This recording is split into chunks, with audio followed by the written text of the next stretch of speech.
Voilà, et sans plus attendre, je vais demander à l'Élise de Logement Commun de me rejoindre sur scène, en commençant par Amandine Lambert. Frédéric Desbombes, Delphine Galouche, Guillaume Prim, Anaïd Merguelichan, Julien Decoin, Daniel Poulain, Damien Grangeret,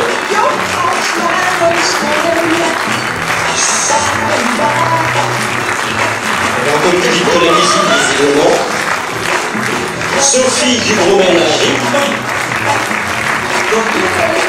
On va ralentir pour essayer d'être d'accord avec les images. Donc David Eisenstein.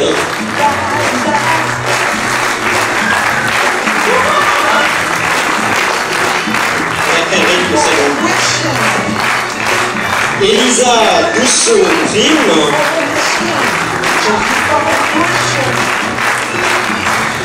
Gérard Moal.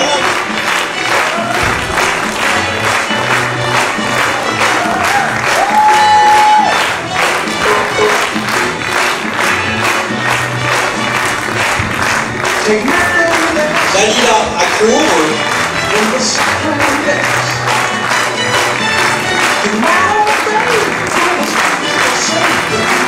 Gilles Harvier.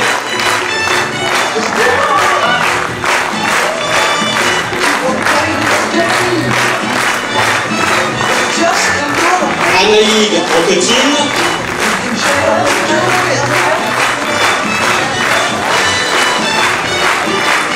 Christian Boulot.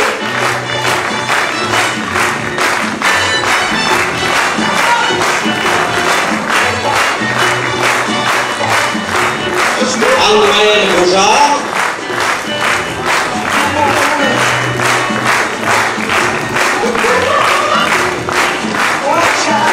Bernard Salambre.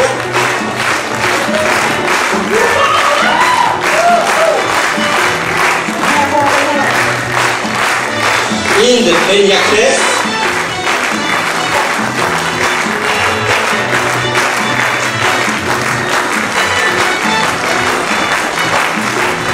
David Kern.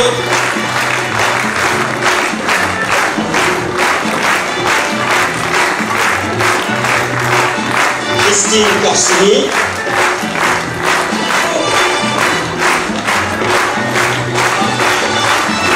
Guillaume Trousset.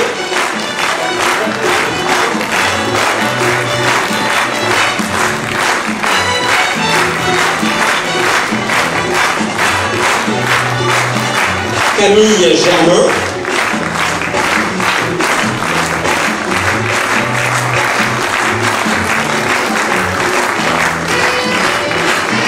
Emmanuel Arnold.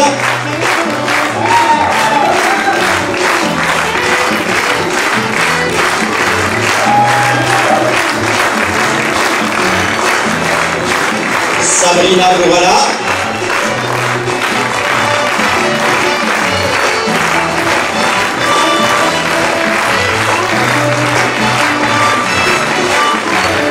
Arnaud Stimek.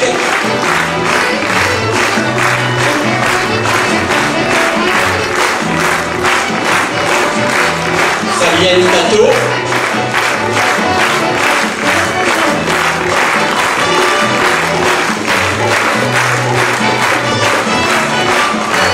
Farid Gelouesh.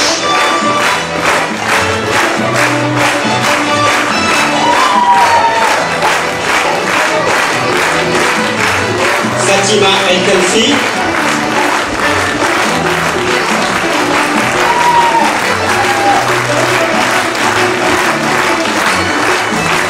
Robert Colère.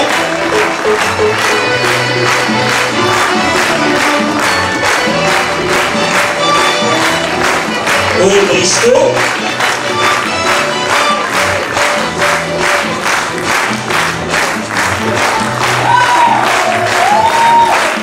Olivier Pénouat.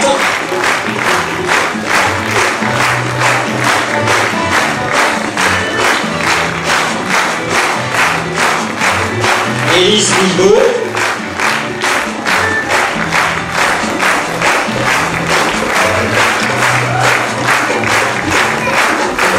Rémi Yaquer.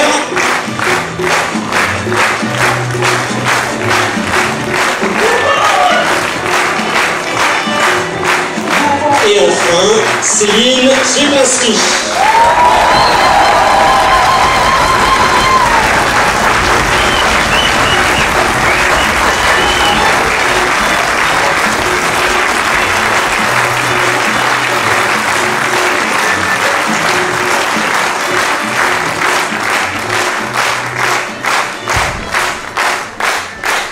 Mesdames, Messieurs, Céline Zieplinski.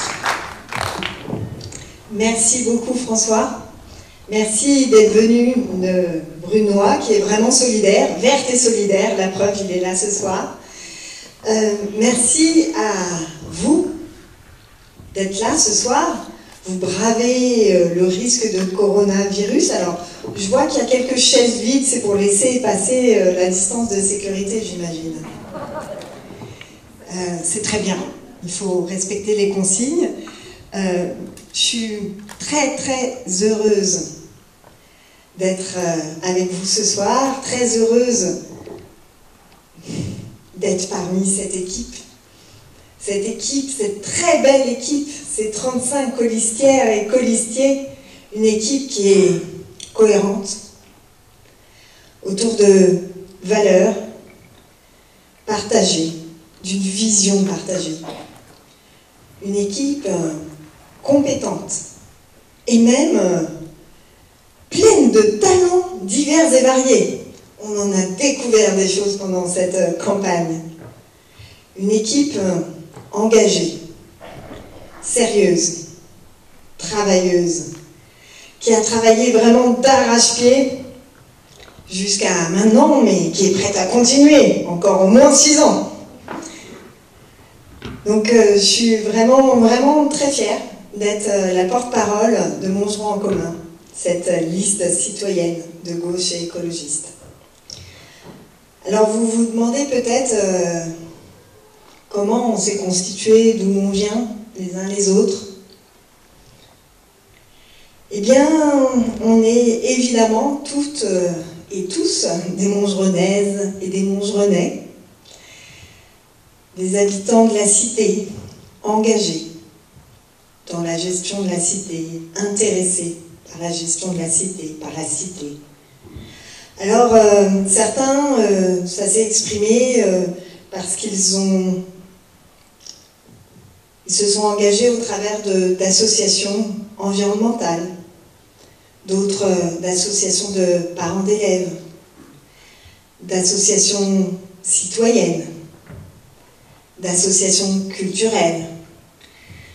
D'autres ont exprimé cet engagement et cet attachement à la cité en s'intéressant à leur quartier, en s'investissant dans les conseils de quartier. Donc plein de façons différentes. On était un peu éparpillés les uns et les autres dans cette ville où on aimerait mettre plus de liens et plus de vivre ensemble. Et puis, beaucoup d'entre nous, on s'est retrouvés sur des combats communs. Alors, je ne sais pas si vous vous souvenez, mais il y a eu par exemple le combat pour que le restaurant, la cuisine centrale et le restaurant La Roseraie restent publics. Et maintenant, il reste un combat qui n'est pas terminé, c'est celui de la rénovation. Le combat pour que le Cyrano, le cinéma d'arrêt et d'essai, reste un cinéma d'arrêt et d'essai communautaire.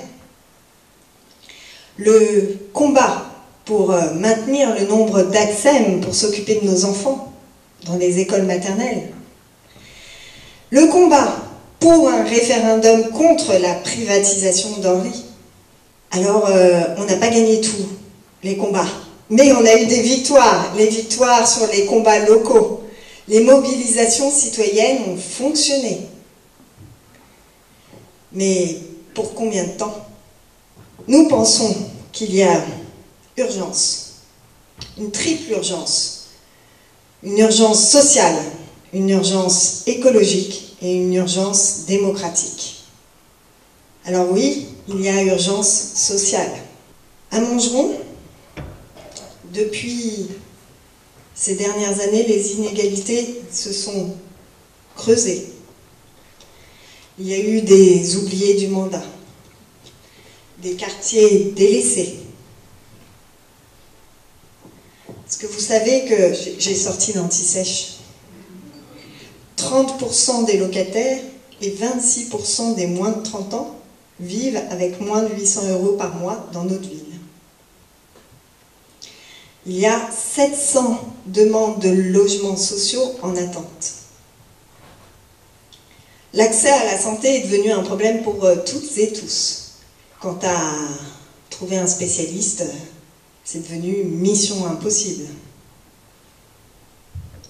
Au niveau des conditions d'apprentissage de nos enfants, malgré l'engagement des enseignants, des ATSEM, de l'ensemble de la communauté, elles se sont dégradées faute de moyens. Les tarifs des services périscolaires ne sont plus adaptés suffisamment en fonction des revenus et il y a des pénalités injustes. L'accès à la culture, c'est devenu réservé à une élite. Alors voilà, on est à l'Astral, par exemple. Très belle salle. Très belle salle pour aller voir Les Innocents à l'Astral. C'est 36 € l'entrée. Ce qui, pour une famille de 4 personnes, fait près de 150 €. Bah, pas évident. Du coup, des salles presque vides pour des artistes pourtant qui pourraient intéresser beaucoup plus. Quant à la jeunesse, bah, les jeunes de la forêt, ils ont perdu leur lieu de rencontre, leur salle, n'ont plus d'animateurs de proximité. Les jeunes de Loli se sentent stigmatisés, ceux de Gaston Mangin ont complètement oublié. Et pourtant, nos jeunes, ils ont du potentiel. Ils peuvent nous apporter aussi de leur talent, de leur énergie. Seulement voilà, la priorité de Madame le maire semble être plutôt d'attirer le plus possible de personnes, de seniors fortunés, je ne sais pas, pour des raisons électorales peut-être, et de dissuader les plus modestes d'entre nous de vivre à Montgeron. Nous ne pouvons pas l'accepter. Il y a urgence écologique, niveau mondial bien sûr, et bien sûr, en matière de réchauffement climatique, de disparition de la biodiversité, on ne pourra pas changer les orientations mondiales. Par contre, nous devons et nous pouvons faire notre part localement. Or, non seulement la majorité sortante a fait preuve d'un véritable déni climatique, d'une absence de vision long terme, mais en plus, elle a mené des chantiers à contresens environnemental. Alors, je ne vais pas faire une liste à la Prévert, mais par exemple, si on prend les plus visibles, les plus gros, comment est-ce possible d'investir des millions d'euros dans la rénovation de l'avenue de la République, notre centre-ville, notre cœur de ville, sans penser à accorder plus de place aux vélos et aux bus, sans penser transformation de nos mobilités, notre façon de bouger, de se déplacer en ville.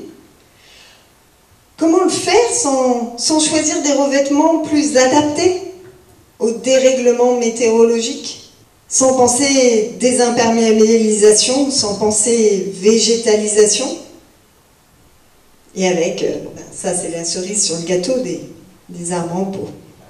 Nous ne comprenons pas qu'on ait pu laisser détruire les arbres du verger des frères Picpus pour un projet de résidence senior de luxe, toute bétonnée en plein cœur de notre ville. Alors bien sûr, nous devons préserver l'environnement.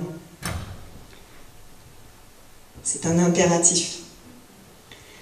Mais là, on a pris du retard en matière d'investissement pour demain. Il est urgent d'investir dans la bonne direction pour faire notre part et pour nous préparer au monde de demain. Il y a urgence démocratique. Alors, nous faisons face à une crise de confiance au niveau national. Ça fait déjà quelques années et ça ne s'arrange pas. Mais au niveau local, c'est pas mieux. En 2014, les Montgerenais ont élu un maire. Un maire qui était accusé d'ambition personnelle et qui répondait en réunion publique « Non, non, je vous jure, je le promets, je resterai maire tout au long de mon mandat. » Un maire qui disait « Je n'augmenterai pas les impôts. » C'est certain.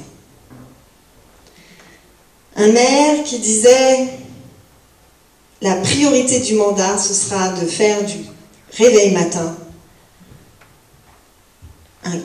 une entrée de ville exemplaire où il fait bon vivre. » Voilà, seulement, et c'est ce qu'il a dit d'ailleurs, il paraît que quand on est un professionnel de la politique, les promesses n'engagent que ceux qui les écoutent. Alors, bon, il est resté 1 an, mais depuis, pour ceux qui ont assisté à des conseils municipaux, vous avez pu constater comment les minorités, je préfère dire les minorités que l'opposition, comment les différents groupes d'opposition, les différents groupes d'élus minoritaires sont traités, avec quel mépris. La participation citoyenne, ces dernières années, ça s'est résumé à quoi? À de faux semblants de consultation. À des réunions de quartier devenues réunions d'information et de communication institutionnelle. Ces méthodes font que beaucoup de Montgerenaises et de Montgerenais qu'on rencontre nous disent, ça a contribué, bien sûr il n'y a pas que ça, il y a le niveau national, mais ça a contribué à faire que beaucoup sont désabusés, découragés. Ils nous disent, mais à quoi bon? De toute façon, ce sera toujours la même chose. On nous promet, on nous dit qu'on va faire, et puis nous disent, à quoi bon d'aller voter? C'est insupportable. On peut pas laisser faire ça. Face à ces constats qui nous ont indignés, nous avons décidé de nous prendre en main, d'agir parce que nous, on veut garder espoir, on veut redonner espoir.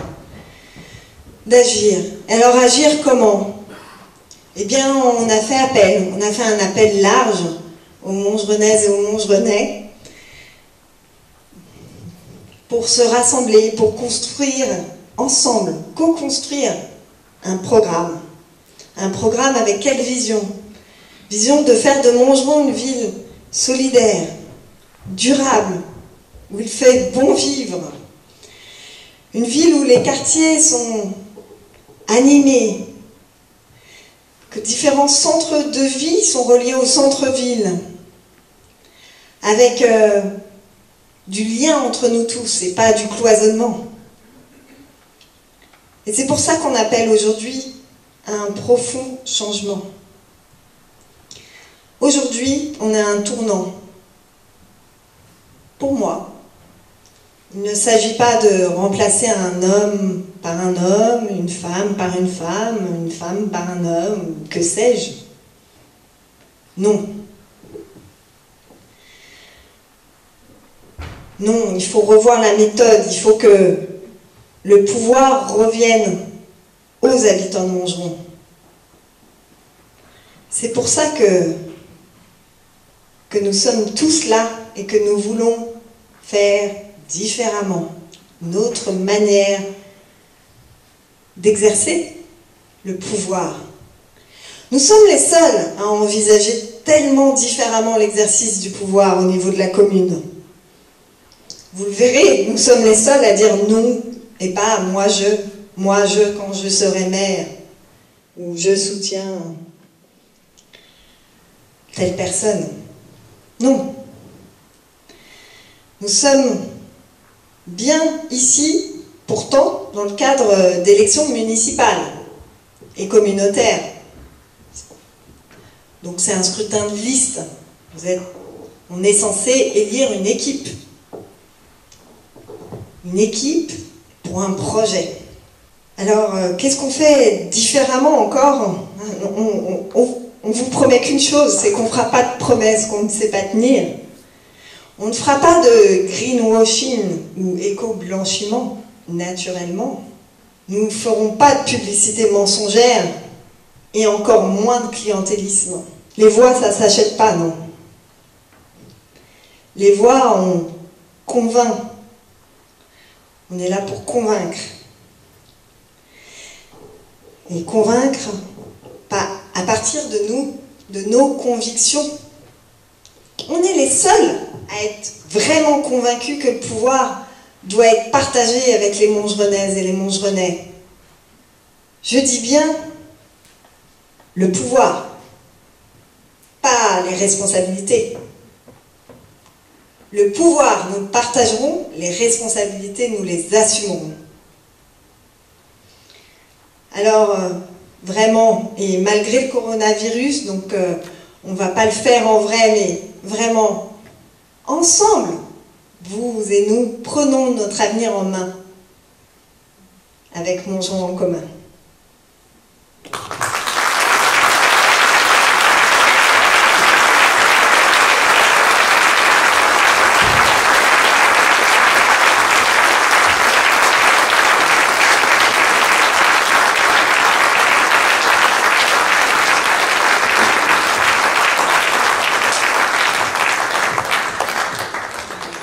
Merci, belle équipe.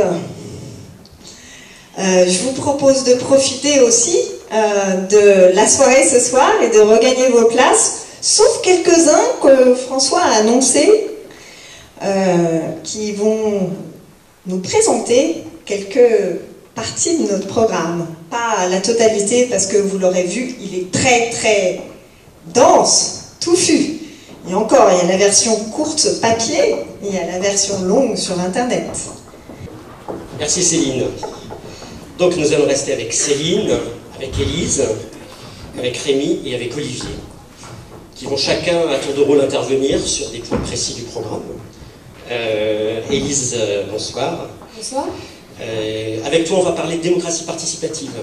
C'est un des piliers essentiels du projet que vous avez élaboré tous ensemble. C'est essentiel pour tout le monde, on en parle un peu beaucoup, de la démocratie participative au niveau national. Mais il y en a certains qui l'utilisent un peu comme un drapeau, mais sans mettre grand-chose derrière. Vous, moi, ce que j'aimerais savoir, c'est ce que vous mettez derrière la démocratie participative. Qu'est-ce que ça représente pour vous et comment vous allez la mettre en œuvre. Mais d'abord, qu'est-ce que ça représente ?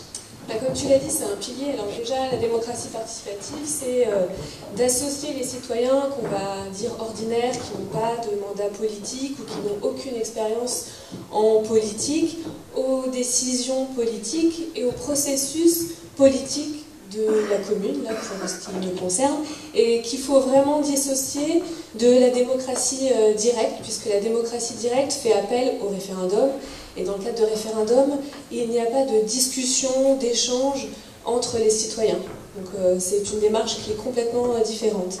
Et nous, ce qu'on propose, c'est vraiment de créer une autre façon de gouverner, de gérer la ville, en prenant le temps de la concertation, de co-construire ensemble les décisions. Et comme le disait Céline tout à l'heure, on pense au sein de... j'allais dire mec, mais Montgeron en commun, que ça permettra de pallier au désenchantement de la politique telle qu'on le vit en ce moment, puisque les citoyens pourront être acteurs et ne plus subir l'ensemble des décisions qu'on leur imposera. Ils pourront donc prendre leur destin en main et prendre part, avoir leur responsabilité dans les décisions qui seront prises. on voit 4 grands avantages à la démocratie participative. Il n'y a pas de hiérarchie dans ce que je vais donner, mais le premier avantage, c'est que la démocratie participative fait appel à l'intelligence collective. Les décisions qu'on prend, elles sont forcément meilleures quand on prend le temps d'échanger, de se comprendre, de construire ensemble un dossier, une décision. Et également, quand on est partie prenante du processus démocratique, on comprend mieux, on adhère davantage aux décisions parce que, d'une part, on a été acteur, mais également parce qu'on a eu accès à l'information, on a eu accès au dossier, et donc on a pu faire valoir nos idées en connaissance de cause, et ça s'appelle également la transparence. Et c'est quelque chose que, en ce moment, on ne vit pas tellement à Montgeron. Les décisions sont prises et sont plutôt imposées.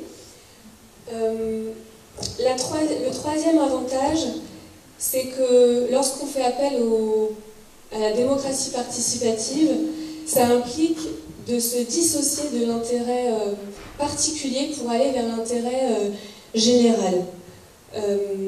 Simplement parce que c'est un cheminement, il faut qu'on s'écoute tous, il faut qu'on arrive à une décision commune tous ensemble. Donc forcément, on élargit les possibles et on va vers une décision qui correspond plus aux attentes du plus grand nombre et qui également prend en compte le temps long. Alors c'est un grand mot comme ça, mais en fait ça veut dire que la décision que vous prenez aujourd'hui, maintenant pour vous ou pour nous, elle a aussi un impact pour l'avenir, elle a aussi un impact pour les générations futures, et nous on aimerait, au sein de Montgeron en commun, que cet impact il soit positif pour les générations futures et que donc ils prennent en compte les enjeux environnementaux, les enjeux sociaux auxquels on est confronté aujourd'hui. Le quatrième point,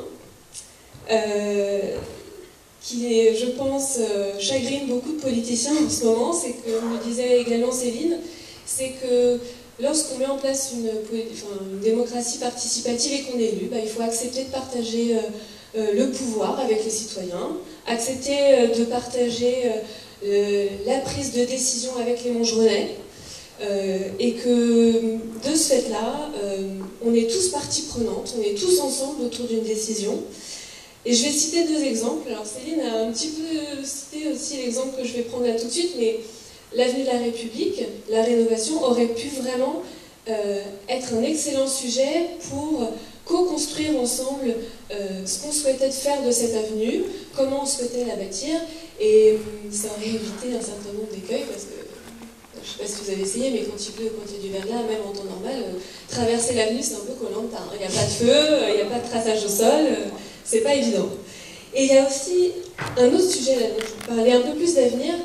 Montgeron Environnement nous a sollicité sur un certain nombre de questions, comme beaucoup d'associations, et il y a une question sur laquelle on n'a pas souhaité répondre, parce que dans notre démarche, on pense que c'est une décision qu'il faudrait prendre avec l'ensemble des citoyens, avec l'ensemble des Montgeronais, parce qu'elle a un impact fort, et la question c'était, est-ce que vous souhaiteriez inscrire, est-ce que vous inscrirez, la pelouse en site patrimonial remarquable. Mais ça a des impacts extrêmement importants sur la ville, sur ce qu'on veut en faire, et donc ça serait un excellent sujet aussi pour solliciter les Montgeronais. Donc tout ça pour dire qu'en fait, la plupart des sujets de la commune pourraient être traités de façon participative, collaborative avec l'ensemble des Montgeronais. C'est forcément une méthode exigeante, une méthode qui demande de la discipline et une méthodologie qui doit être partagée par tous. Alors justement, comme c'est exigeant, ça peut faire peur comme ça, écoutez, ça semble très ambitieux, c'est une belle ambition, mais concrètement, comment vous allez le mettre en place? Est-ce que vous avez réfléchi à des structures, à une méthodologie? Est-ce que tu peux nous en dire plus? Au sein du collectif, effectivement, on a réfléchi à un mode de gouvernance. On va peut-être afficher, c'est un schéma qui est également dans le programme, que vous avez sûrement dû découvrir. Donc voilà, au centre de toute municipalité, il y a le conseil municipal. Effectivement, on conserve, on va pas du tout s'en passer, c'est quand même important. Et le conseil municipal, dans notre idée, on se dit qu'il pourrait être aussi saisi directement par les Montgeronais à partir du moment où 500 signatures seraient collectées, par exemple dans le cadre d'une pétition. Voilà, c'est un sujet important, comme ça on pourra l'évoquer au conseil municipal. Et autour du conseil municipal, on propose de mettre en place des commissions extra-municipales. Donc la première brique qu'on a mis autour, le premier satellite, c'est le conseil local des jeunes. On sait que les jeunes, ils ont des besoins spécifiques, ils ne sont pas forcément très enclins à participer à la vie de la commune et à la politique encore moins. Ils sont un peu, voilà. Donc, pour traiter de leurs besoins, de leurs envies, on a pensé à les doter d'un conseil local des jeunes avec un budget avec lequel ils pourraient mettre en place des projets qu'ils estiment répondre à leurs besoins.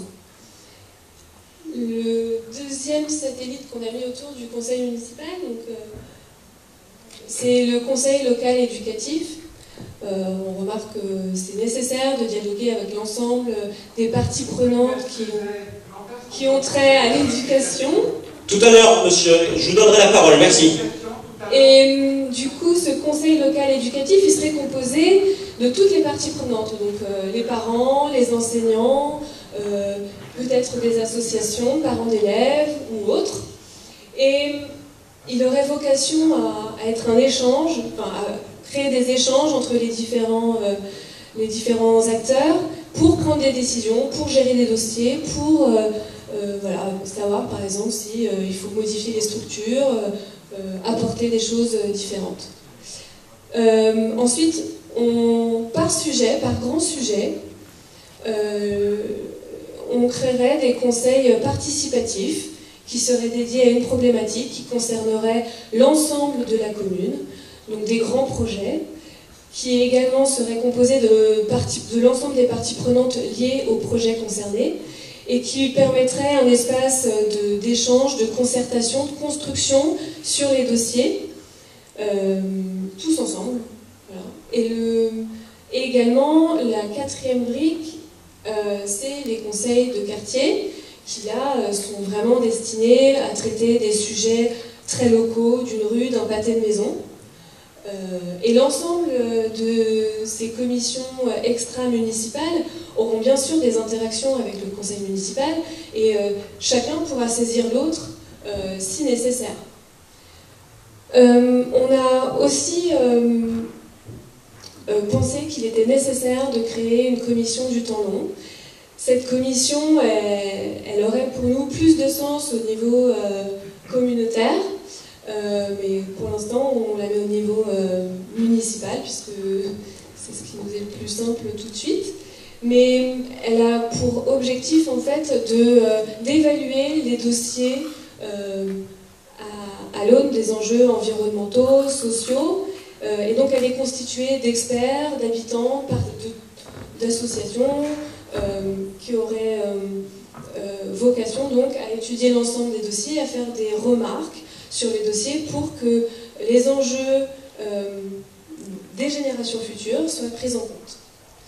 Et la dernière brique, c'est la maison des projets citoyens et de la vie associative qui est pour nous extrêmement important. C'est un endroit où les associations, les citoyens pourraient se rencontrer, les associations pourraient présenter leurs projets, leurs ambitions et discuter avec les citoyens. C'est vraiment un lieu pour partager, pour le vivre ensemble, et c'est un lieu qui vient en support à l'ensemble de ce système en fait qu'on a pensé,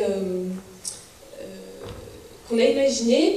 Et bien sûr, c'est un écosystème qui peut paraître un petit peu étonnant, mais c'est aussi un système qui a vocation à évoluer selon les sujets qu'on aura à traiter, qui aura aussi vocation à évoluer avec vous, puisque c'est ça aussi la démocratie participative, c'est faire avec les citoyens. Eh bien, merci beaucoup, Élise. Merci. Si on peut garder juste le dernier diapo, mais sinon c'est pas grave. Parce que je voulais rebondir peut-être sur un aspect de ce mécano de démocratie participative, de BRIC dont tu parlais, qui est le conseil local éducatif avec Rémi. Sans doute parce que en travaillant avec vous sur la préparation de ce meeting, ce soir vous m'avez parlé d'un projet que vous avez de proposer la construction d'une nouvelle école à Montgeron. Et d'après ce que j'ai compris, c'est quelque chose qui se construirait en lien avec le conseil local éducatif. C'est bien ça, Rémi? Oui, alors enfin, c'est surtout que on est les seuls à proposer la construction d'une école, ce qui peut paraître un peu paradoxal.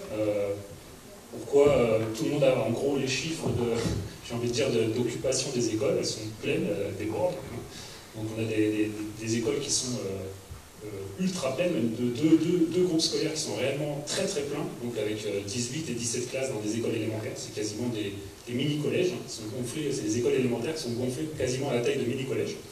Et donc ces écoles, donc là, tout le monde a ces chiffres-là, mais finalement on n'en arrive pas aux mêmes conclusions. Hein. Donc la plupart des listes proposent donc d'agrandir encore des écoles, donc effectivement de faire des travaux, mais d'agrandir, et nous on propose de créer un nouveau groupe scolaire. Donc la question c'est pourquoi finalement on en arrive à des conclusions différentes. Eh bien je pense que c'est lié au fait justement que dans le fonctionnement de notre liste, notamment là, dans le cadre de la préparation de ce programme, eh bien on a travaillé un petit peu comme on voudrait travailler dans un conseil local éducatif, c'est-à-dire enseignants, parents d'élèves, ATSEM, tous ensemble autour d'une table. Et on a fait un peu le bilan. Et donc, quand on fait ce bilan, donc effectivement, on se rend compte qu'aujourd'hui, non seulement donc, il y a des écoles qui sont gonflées, qu'on a renoncé déjà depuis longtemps à plein de choses dans les écoles. Hein. Il n'y a plus de bibliothèque dans certaines écoles, il n'y a plus de salles d'informatique, etc. Parce qu'on a pris les salles, on les a prises pour créer des nouvelles classes. Donc, voilà. Donc, maintenant, et donc, à côté de ça, donc ça c'est un aspect vraiment structurel. À côté de ça, il va y avoir l'aspect sanitaire. Aujourd'hui, on est à un toilette pour 22 dans l'école de mes enfants, par exemple. Donc, et pas suffisamment de lavabo. On parle de coronavirus.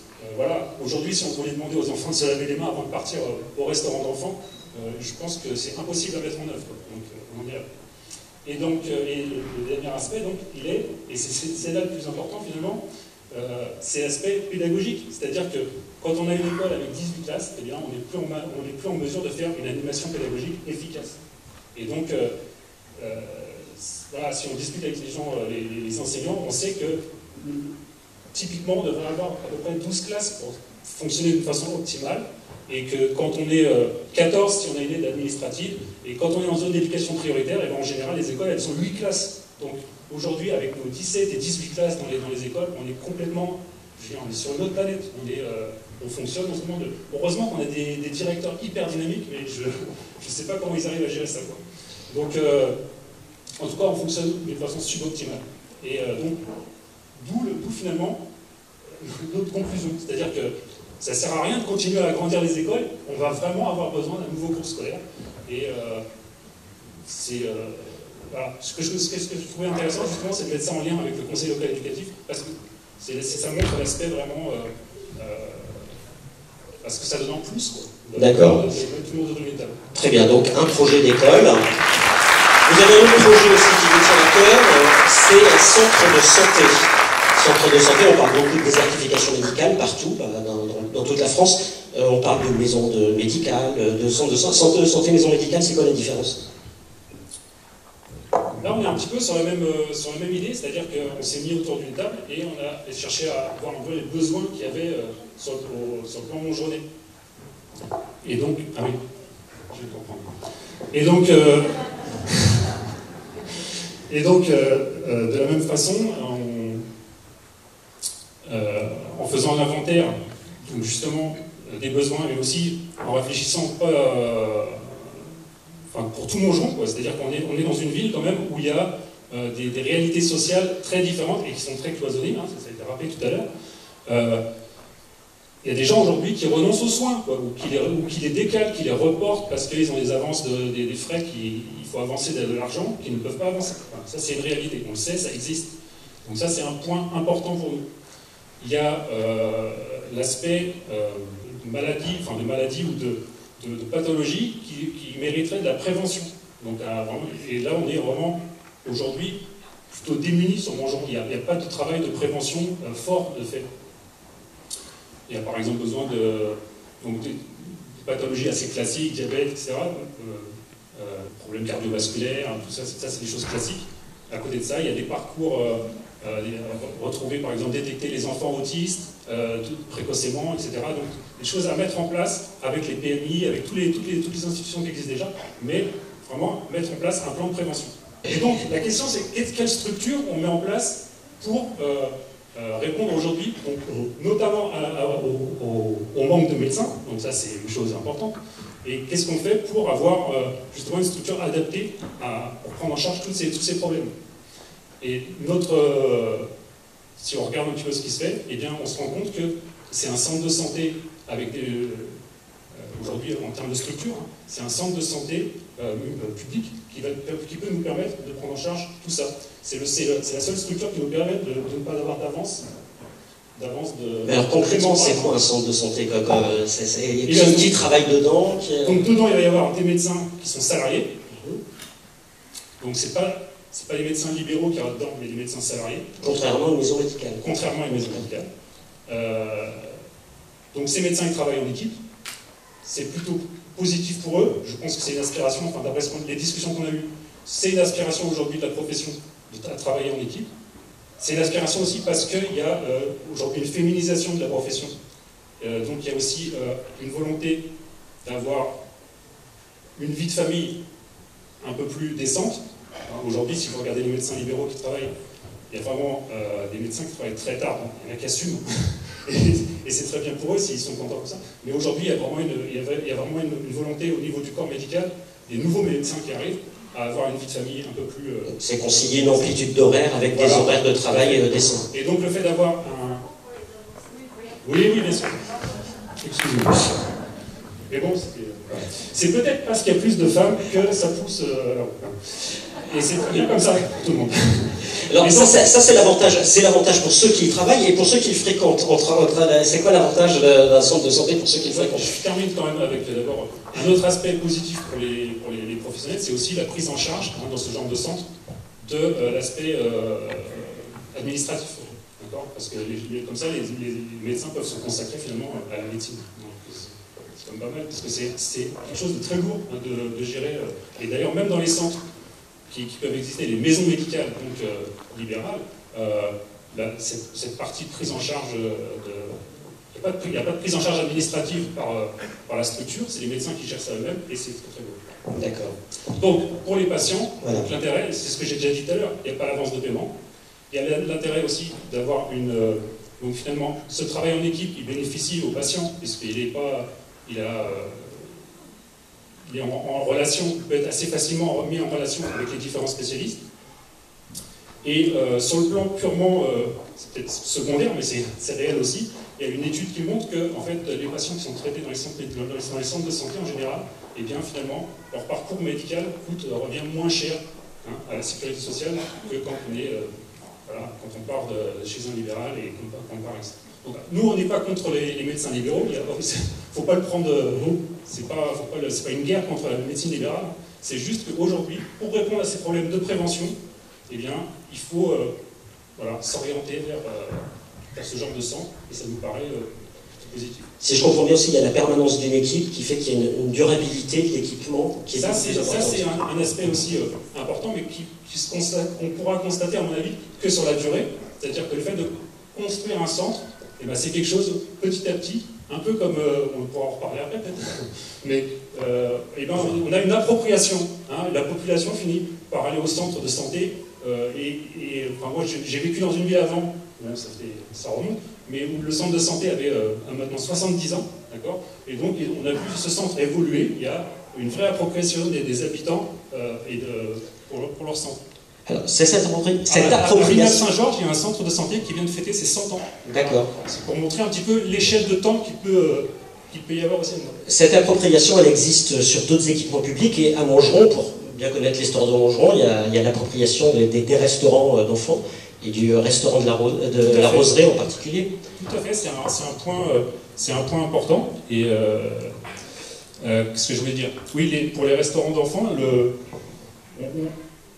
c'est tellement important que, enfin à mon avis, moi je l'ai vécu comme ça en tout cas, dans ces 6 dernières années.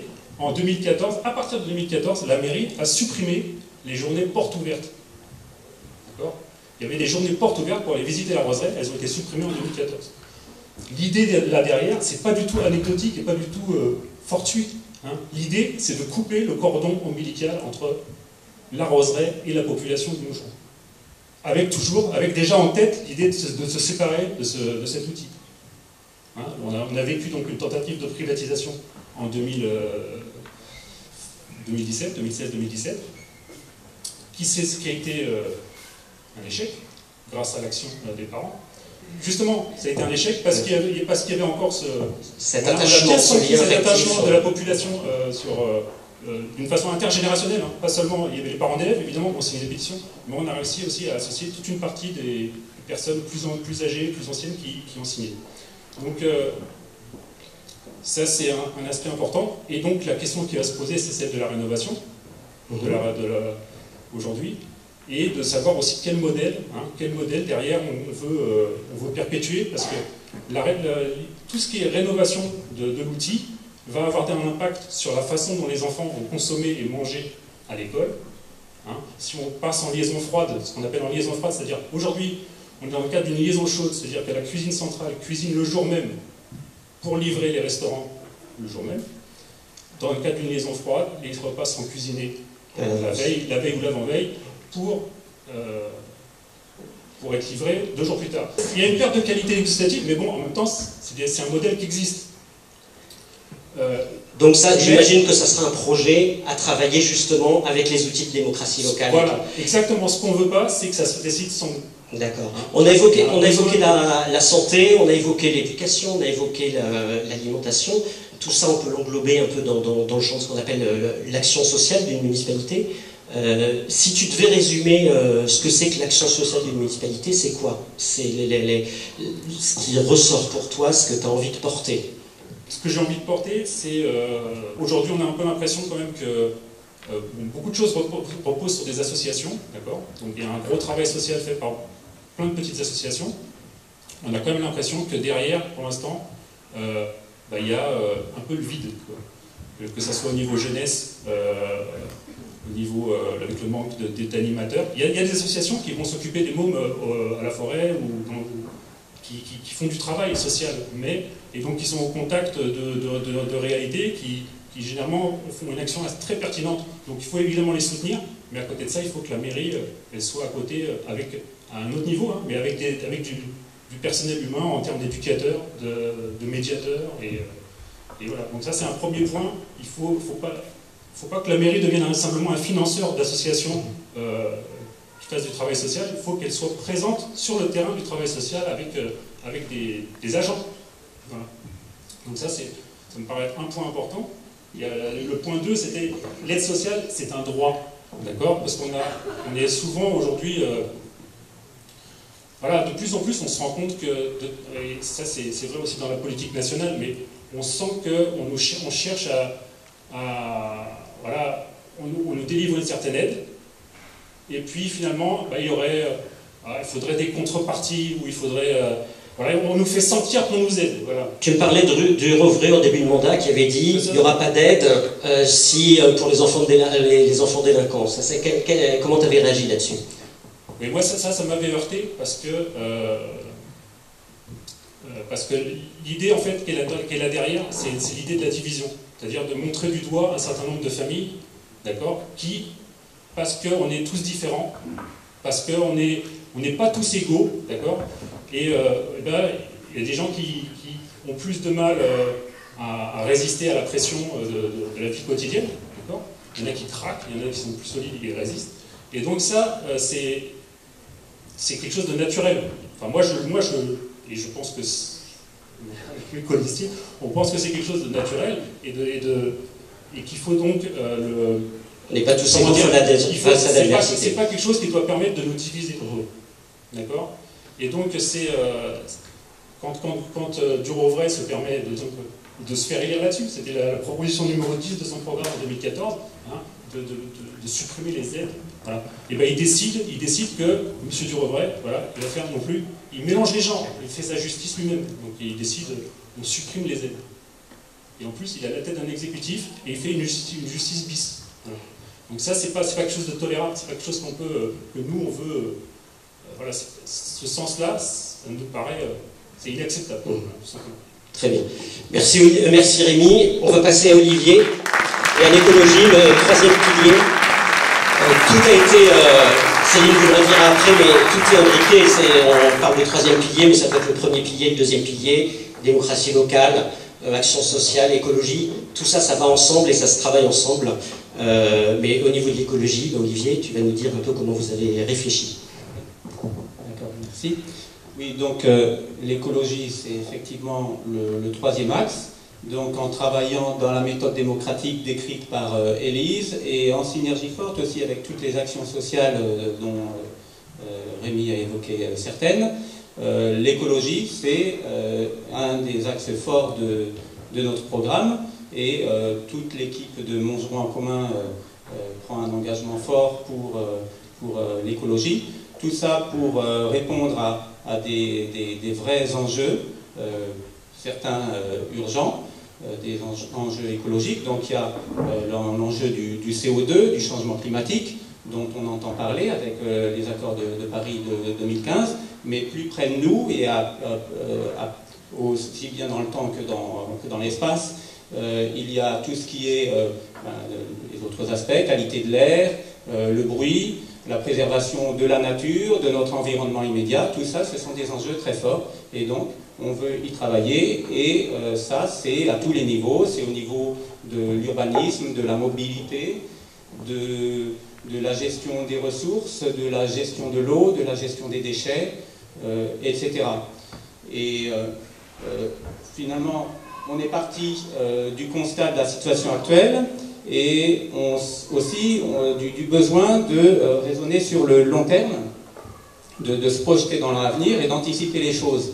Et donc, sur cette base, ensemble, avec notre organisation en ruche, on a construit beaucoup de propositions, des propositions fortes, et on s'est aperçu que beaucoup des propositions qui nous étaient venues naturellement rejoignaient d'ailleurs celles du Pacte pour la transition. J'ai vu qu'il y a des représentants du Pacte pour la transition dans la salle, et j'en suis très, très heureux. Et ce pacte pour la transition a produit beaucoup qui s'appuie sur 60 ONG très importantes nationales, a produit une liste de mesures et nous nous sommes engagés très concrètement sur 12 de ces mesures qui sont un peu plus pertinentes au niveau de la commune. Donc nous, Montgeron en commun, on s'est engagé. La liste de l'équipe municipale actuelle, dont l'engagement écologique est un peu trop timide, ne s'est pas engagée sur ces mesures. Elle n'a pas signé, elle n'a rien signé du tout, c'est ça? Non, elle n'a rien signé. Et donc, je le disais, on a beaucoup de propositions fortes. Alors, l'action, elle est à l'échelle de la commune et de la communauté d'agglomération. Donc, il y a certaines choses qui dépendent de nous directement, parfois de la communauté d'agglomération. Il y a d'autres sujets importants sur lesquels notre pouvoir est plus limité, mais malgré tout, on peut déborder, au moins en tant que porte-parole, au niveau du département ou de la région. Et voilà. Sur la mobilité, on est en banlieue parisienne, c'est une question très prégnante pour tout le monde, la mobilité, oui. Dans la ville, mais aussi à l'extérieur. Vous avez réfléchi sur quoi? Vos propositions, c'est quoi? Oui, donc alors justement, la mobilité parmi nos propositions fortes, c'est la politique mobilité au niveau de Montgeron, sachant que le poste des transports au niveau du bilan CO2 est un des postes importants, hein, en règle générale, c'est l'ordre de 20% des émissions de CO2. On constate aussi que lorsqu'on fait des statistiques, 80%, alors je me trompe peut-être sur le pourcentage, 80% des déplacements quotidiens sont faits sur une distance de moins de 3 km, ce qui est très peu. Donc il y a un certain non-sens là-dedans, et le déplacement avec la voiture individuelle n'est pas la solution pérenne, même si parfois on ne peut pas y échapper, parce que l'organisation de la vie est telle, et l'urbanisme est tel qu'on doit faire recourir à sa voiture, mais il faut malgré tout aller vers la réduction autant que possible de la place de la voiture dans les transports quotidiens, en s'appuyant sur donc la mobilité active, c'est le vélo et la marche à pied, et aussi les transports en commun. Donc pour la mobilité active, au niveau de Montgeron, eh bien, on veut vraiment avoir une politique un petit peu plus agressive, en développant plus les pistes cyclables et les itinéraires cyclables continus à l'intérieur de la commune et même en rayonnant un petit peu à l'extérieur, même très loin, jusqu'à Paris ou jusqu'à Fontainebleau, dans les communes voisines. Aussi, il faut vraiment offrir l'infrastructure qui permette cette mobilité en vélo. Et donc, il faudrait aussi, on a besoin de parkings sécurisés, de grande capacité, gratuits aussi, avec aussi des bornes électriques, parce que le relief de Montgeron fait que si on descend à la gare, le soir, il faut remonter. Il y a des sportifs qui n'en auront pas besoin, mais il y en a d'autres qui prendront plus volontiers leur vélo pour aller quotidiennement à Paris travailler, si c'est un vélo avec une assistance électrique. Donc il y a la mobilité active qu'on va favoriser, aussi avec des meilleurs marquages au sol pour les gens qui se déplacent à pied. Et côté transport public, eh bien, on veut augmenter l'offre, n'est pas si mauvaise, mais on veut quand même l'augmenter. On constate qu'il manquerait par exemple des bus entre la gare de Montgeron et la gare de Vigneux, en transitant par l'Oli. Peut-être améliorer aussi le service de bus le soir de Villeneuve-Saint-Georges jusqu'à Montgeron. Donc il faudrait évaluer un petit peu plus les lignes qu'il faudrait étoffer en accord en concertation avec les habitants. Alors ça c'est pour les projets de mobilité, les projets un peu actifs et tout, et positifs je vais dire. Souvent l'écologie ça se construit aussi sur des combats.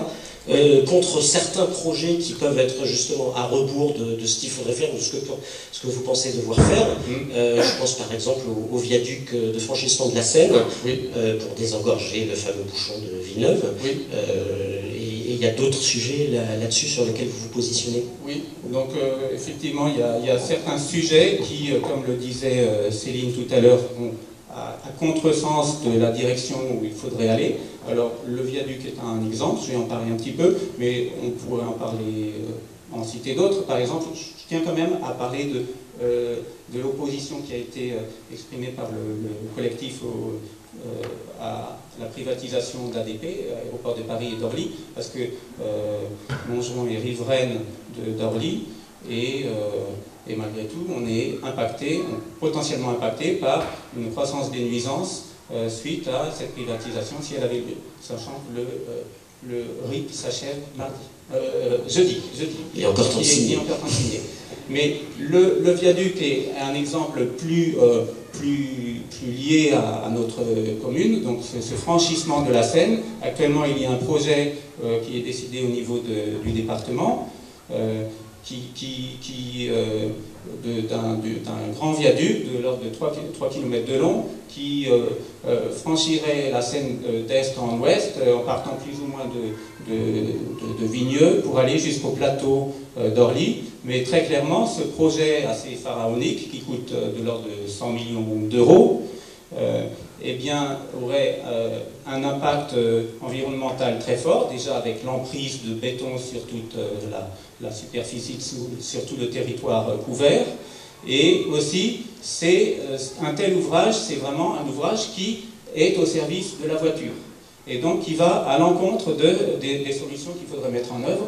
Et donc, pour les gens, pour les automobilistes et ceux qui n'ont pas d'autre choix que d'utiliser la voiture, ça peut être vu comme une solution souhaitable, parce que peut-être que sur le coup, une fois construit, ça désengorgerait, ça permettrait de franchir plus facilement effectivement la Seine, mais ce serait que sur un temps très réduit, et très vite les bouchons arriveraient, ça favoriserait aussi un afflux de voitures de l'autre côté de la Seine vers Montgeron.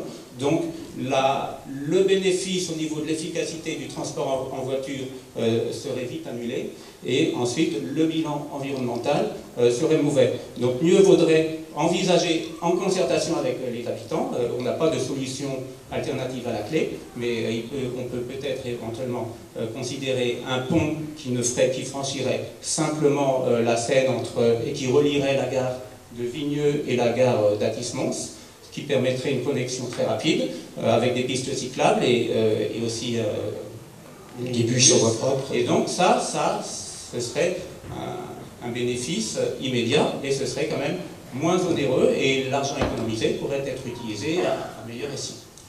Très bien, merci beaucoup Olivier. Alors, on a évoqué rapidement, c'est toujours frustrant, l'écologie, l'action sociale, la démocratie locale.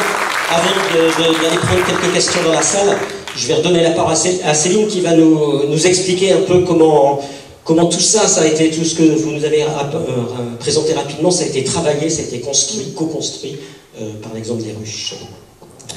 Merci François. Oui, alors, donc à l'instant, Élise, Rémi et Olivier ont présenté un éclairage particulier de notre programme et quelques exemples concrets d'un point de vue démocratie participative, d'un point de vue social, d'un point de vue écologique.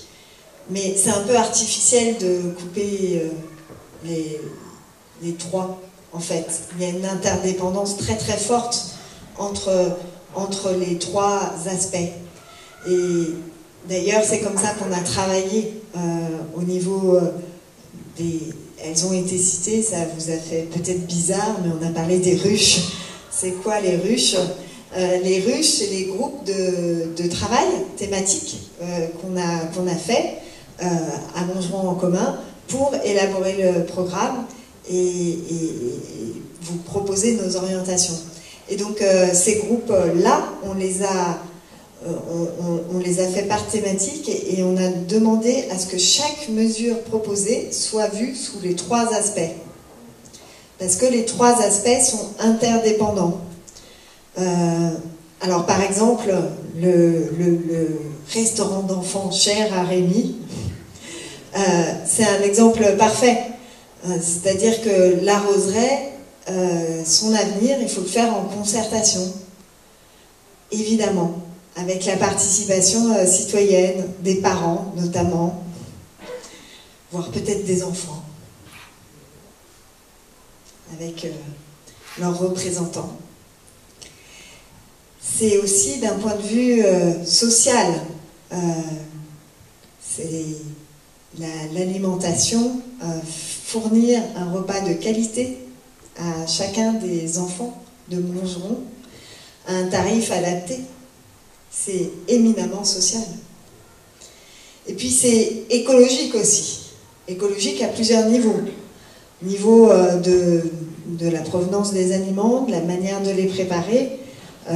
Dans notre programme, on s'engage à ce qu'il y ait 2 repas végétariens par semaine.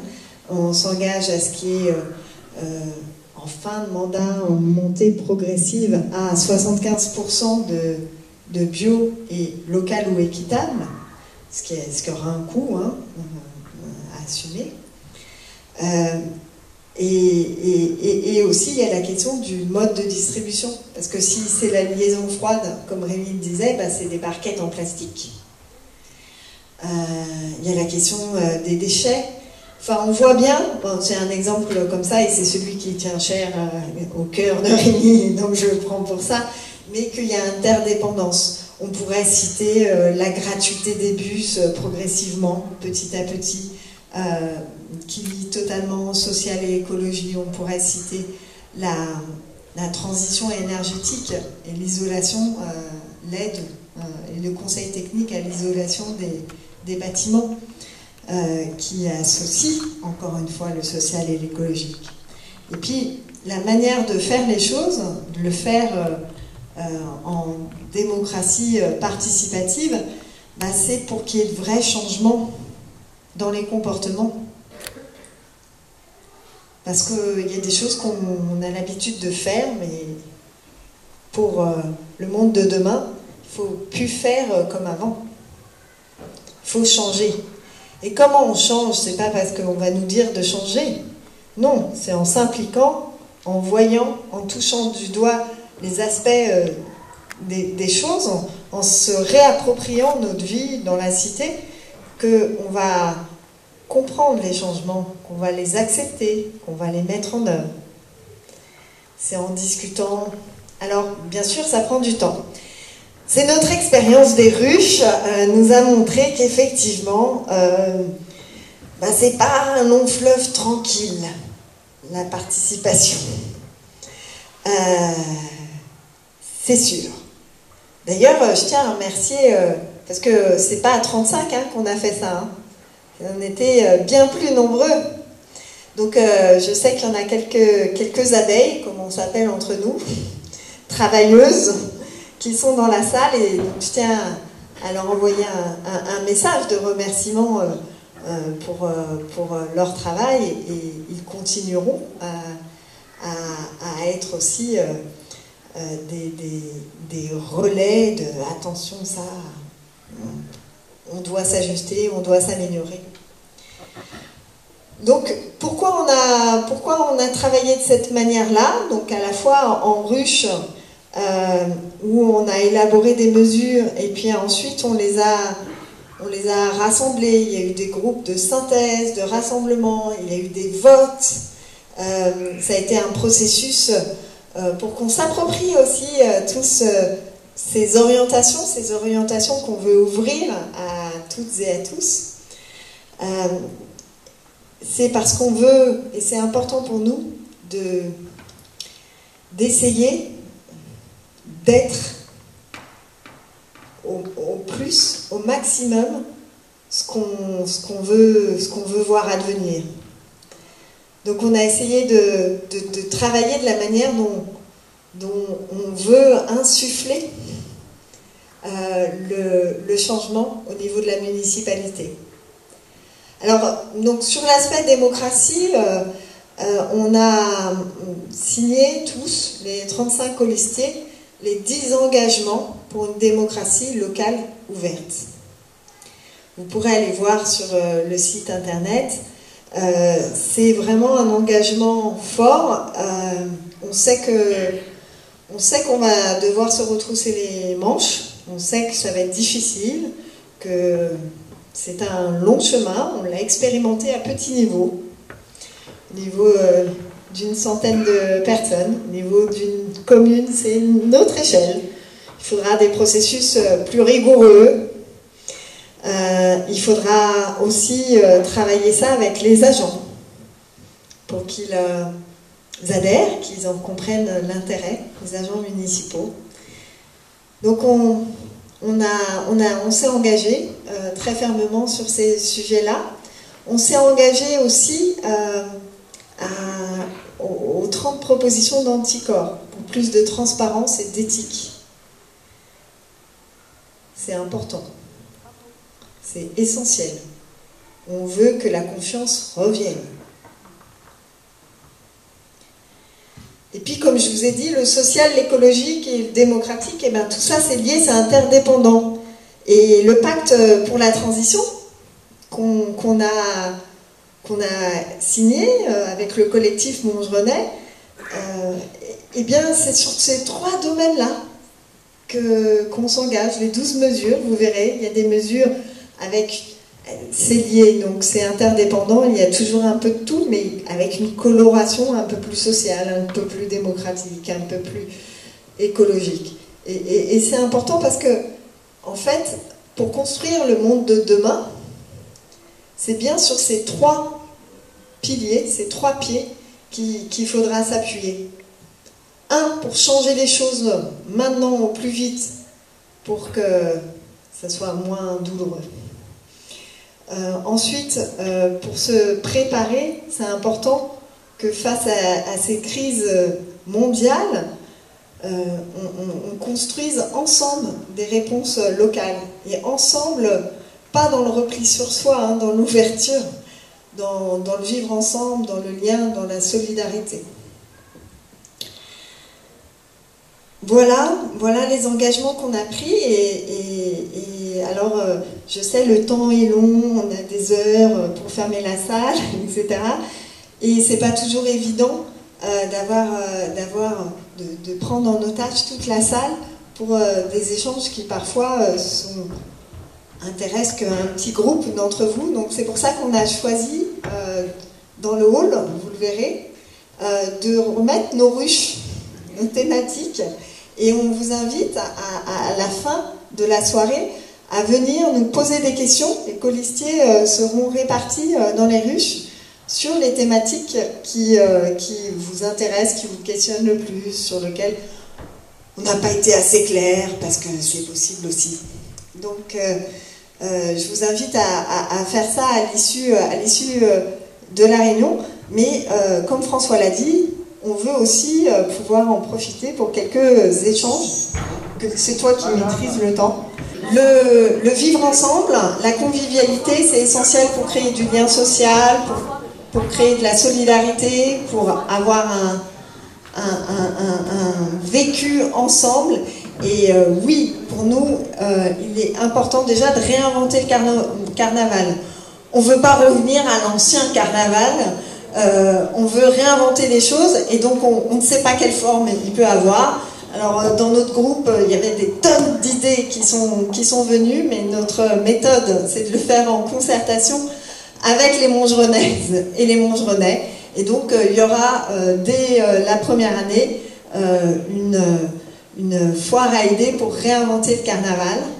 Ce qui est important aussi, c'est donc de refêter, continuer à fêter la ville, parce que ça c'est bien, mais de fêter la fête de la musique à part et d'avoir des différents événements qui ponctuent l'année, qui scandent l'année, des événements festifs et qui créent du lien entre les quartiers. Parce que ce qui était formidable dans le carnaval, c'est que la ville appartenait aux Montgerenais, il n'y avait plus de voitures, l'avenue de la République était complètement arrêtée à toute circulation, et on se retrouvait toutes générations ensemble, les enfants, les parents, les grands-parents, avec les résidences de personnes âgées qui avaient leur petite chaise pour voir le défilé, et on était tous les quartiers réunis pour faire la fête ensemble, et ça c'est super important. Donc oui, on va réinventer le carnaval. On aimerait aussi mettre en place un tiers-lieu. Un tiers-lieu, c'est un nom un peu barbare, mais l'idée du tiers-lieu, c'est vraiment un endroit géré de manière associative, où il peut y avoir un café associatif du type du ZEF à Brunois, ceux qui connaissent avec le moulin, mais aussi des expositions temporaires, mais aussi des endroits où on peut faire du coworking, mais aussi donc un lieu de rencontre qui n'est ni chez soi, ni dans une boutique, ni au travail. Et on aimerait, on va, ça c'est pas on aimerait, ça c'est on va, c'est sûr, mettre en place une maison des projets citoyens et de la vie associative pour que les associations qui sont super nombreuses à Montgeron, plus de 200, et qui font un travail mais formidable dans tous les domaines, puissent avoir des lieux de rencontre, de réunion, où les citoyens qui ont des idées puissent se rencontrer de manière permanente. Parce que nous, on pense que plus il y a de la vie, mieux c'est. On ne veut pas cloisonner, diviser, contrôler de manière trop autoritaire. Donc voilà. Je ne sais pas si ça répond à votre question. Si, voilà. J'ai le droit qu'à une question, donc j'en poserai qu'une. On voit bien que l'enjeu climatique et environnemental est extrêmement important dans votre programme. Moi j'ai vu que vous vouliez améliorer la gestion des déchets, donc diminuer les déchets c'est vachement bien, mais juste à côté on voit qu'on augmente la fréquence des tris des poubelles, donc ce qui veut dire que ça veut dire qu'on accepte qu'il y ait beaucoup de déchets et on les gère. Donc moi j'aimerais savoir ce qu'il y a dans votre plan pour aller vers le zéro déchet. Merci monsieur. Alors ce qui se passe c'est qu'on a une transition à faire. On a une transition à faire, notre cible c'est le zéro déchet. Et le zéro déchet en commençant par la municipalité, en commençant par montrer l'exemple au niveau des achats de la municipalité, on va progressivement tendre vers le zéro déchet. On va aussi proposer aux associations de commerçants, aux commerçants, des animations à co-construire, à créer autour du zéro déchet et sur comment changer nos habitudes respectives. Donc il y aura tout un plan à construire, à co-construire avec les habitants. Et il est vrai que sur le tri des déchets, aujourd'hui, il y a eu des poubelles de jaune, des poubelles de recyclage, dont la fréquence a fortement diminué. On pense qu'il faut étudier pour voir s'il faut l'adapter pour 1 an ou 2, le temps de la transition. C'est clairement pas notre objectif, parce qu'on ne veut pas qu'il y ait des camions poubelles qui émettent du CO2, et on veut inciter à réduire les déchets, mais aussi on est réaliste. Et aujourd'hui, ce qui se passe, c'est que comme il n'y a pas assez de fréquence de poubelles jaunes, des cartons, des produits recyclables se retrouvent dans les ordures ménagères qui, elles, sont très très souvent. Moi, ma poubelle d'ordures ménagères, à chaque fois, elle est énorme, plus grande que ma poubelle jaune, et à chaque fois, le camion passe, il y a juste un sac d'ordures ménagères. Et le camion, et la poubelle est quasiment vide, et le camion il passe 2 fois par semaine. Donc il faut réadapter en fait entre le jaune et les ordures ménagères. Et c'est une transition, et donc vraiment l'objectif c'est de tendre progressivement vers le zéro déchet. Ah, Olivier. Précision. Donc sur ce sujet, on a aussi signé une mesure du pacte pour la transition, et comme ce que c'est dans la réponse qu'on avait formulée, c'est aussi au niveau de l'agglomération qu'on est obligé de gérer ça. Et donc dans cette mesure, il y a aussi une action de prévention des déchets, ce que tu disais un petit peu, et une sensibilisation aussi, et une part aussi du budget croissante qui serait utilisée pour la prévention des déchets. Mais c'est pas un sujet très simple, non? Non, mais rien n'est simple. Le vie n'est pas simple. Une dernière question, monsieur. Moi, j'ai une question qui concerne l'éducation. Je suis arrivé à Montgeron il y a 7 ans dans une école de la ville. Je suis arrivé après 12 années passées dans une autre commune. Et si j'ai choisi la commune de Montgeron, c'est parce qu'à mes yeux, il y a 7 ans, c'était la commune qui investissait le plus pour l'éducation de ses enfants. Évidemment, au cours de ces 6 dernières années, la situation s'est un peu dégradée. Monsieur Acker, tout à l'heure, a parlé de la création d'une nouvelle école. J'aimerais savoir si vous pouvez là évoquer 2-3 propositions fortes qui nous permettraient de reprendre confiance, même si on est toujours investi, on a toujours envie de croire en notre métier. Clairement, le budget par enfant alloué à l'éducation va réaugmenter. Réaugmenter parce qu'aujourd'hui, vraiment, les moyens se sont dégradés partout. Donc, je ne vais pas reprendre le tableau qu'a fait Rémi, qui est assez important. Et puis, il y a eu aussi une forte réduction du nombre d'intervenants externes, au-delà des enseignants. Il y a un nombre d'intervenants en arts plastiques, en sport, qui a diminué. Donc, vraiment, nous, on veut remettre la courbe dans un sens opposé. L'éducation, c'est une de nos priorités phares. Après, je ne vais pas vous vendre d'autres propositions toutes faites, parce que vous l'aurez compris, on a un dispositif qui va être le conseil local éducatif, et c'est dans ce conseil qu'on va travailler ensemble à améliorer les choses.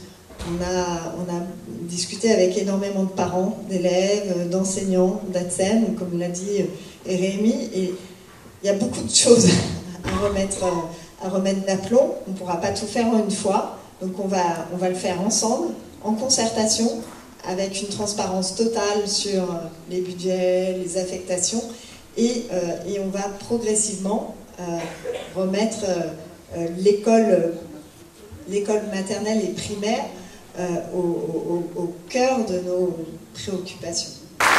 Céline va faire une petite conclusion pendant que ces colistiers vont revenir sur scène pour vous saluer. Céline, à toi.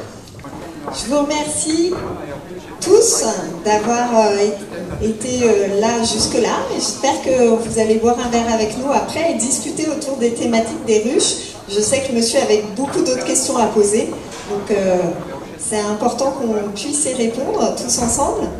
Et ce que je voulais vous dire là, en conclusion et magnifiquement entouré, c'est que moi j'ai le sentiment qu'on a déjà remporté de nombreuses victoires.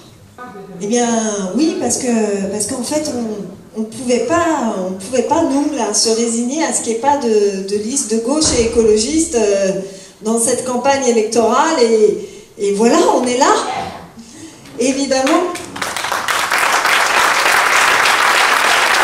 on voulait offrir à tous les Montgerenaises et tous les Montgerenais la possibilité de voter pour un projet, pour un chemin, pour une équipe qui portera avec eux le projet. Et on a vraiment co-construit un programme, des orientations qui, je trouve, donnent envie de le mettre en œuvre ensemble tout de suite, là, maintenant. Donc ça, c'est aussi une victoire.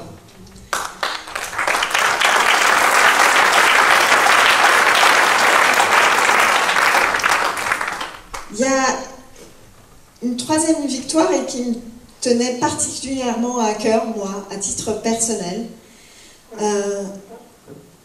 C'est la bataille des idées. Oui, parce que moi, je me souviens qu'il y a des temps où on se faisait imposer des sujets comme la sécurité, la propreté, où on agitait le syndrome de la peur,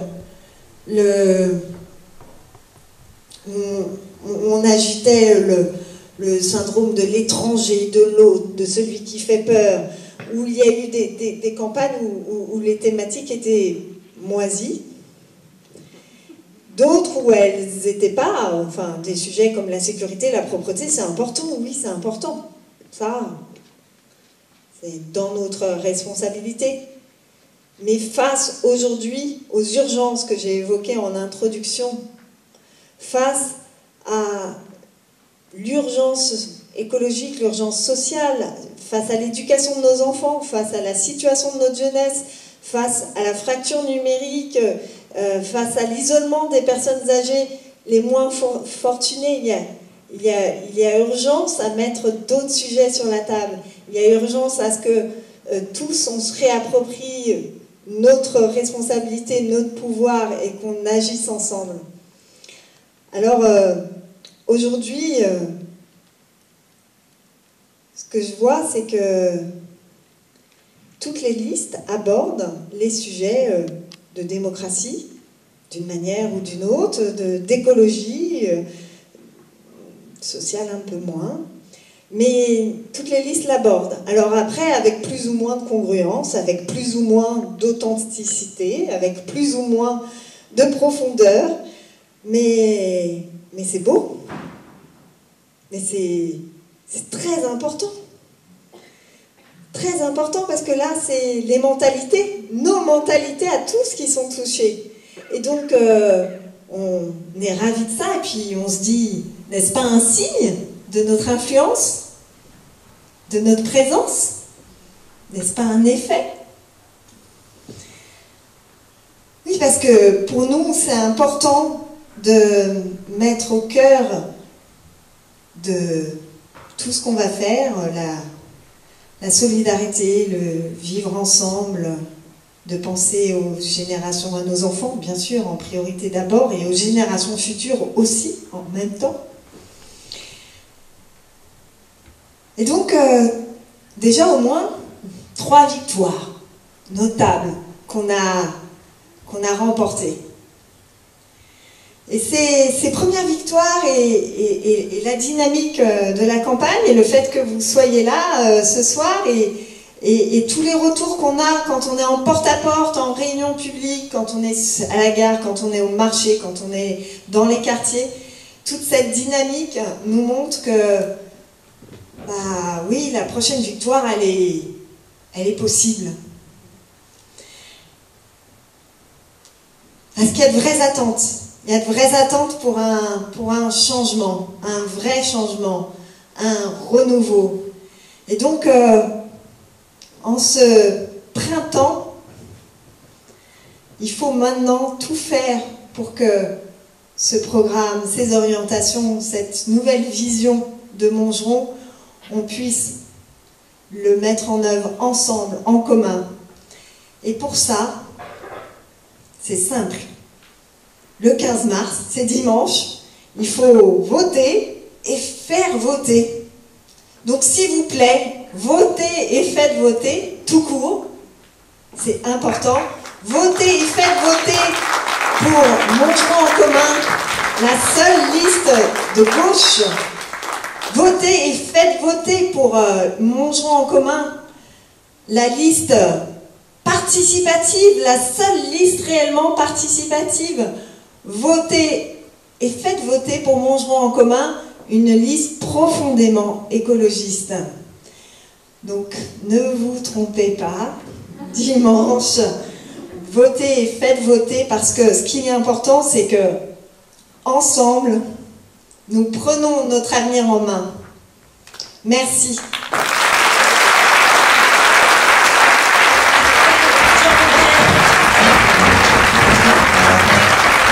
Prenons notre avenir en main, avec Montgeron en commun. Prenons notre avenir en commun. Avec Montgeron en commun.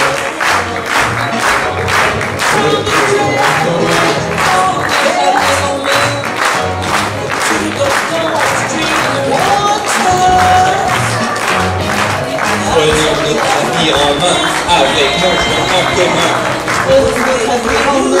Avec Montgeron en commun. Notre avenir en main avec Montgeron. Voilà, on vous invite à retrouver toute l'équipe dans le hall de la salle, juste devant, avec l'urne à côté.